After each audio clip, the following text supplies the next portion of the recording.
शब्दाची खाण महाराष्ट्राची आण, बहुजनांची खाण. अण्णाभाऊंची लेखणी आहे जगात देखणी. सन्माननीय व्यासपीठ, वंदनीय गुरुजन वर्ग आणि माझ्या मित्रमैत्रिणींनो, सर्वांना माझा नमस्कार. माझे नाव रेणुका. आज मी आपल्यासोबत महाराष्ट्रातील लोकशाही अण्णाभाऊ साठे यांच्याविषयी बोलणार आहे.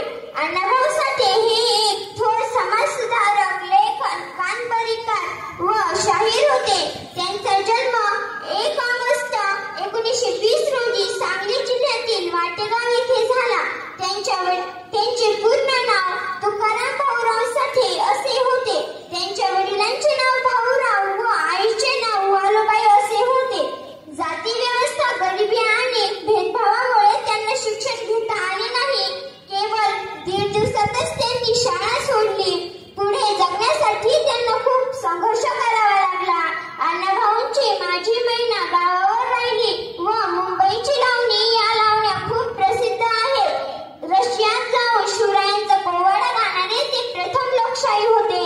तसेच जग बदल घालून गावं सांगून गेले. मज भीमराव हे आंबेडकरांवरील गीत खूप गाजले. त्यांच्या फकीर या कादंबरीला राज्य सरकारकडून पुरस्कार मिळाला.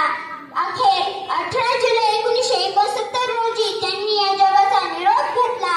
शेवटी जाता जाता एवढेच बोलते की समाजात जगण्यासाठी दिली ज्याने अभिमानाचे स्थान, समाजात जगण्यासाठी दिली ज्याने अभिमानाचे स्थान, लोककलेतून केले त्यांनी मानवतेचे पुनर्निर्माण, लोककलेतून केले त्यांनी मानवतेचे पुनर्निर्माण. इतके बोलून मी माझे 2 शब्द संपवते. जय हिंद.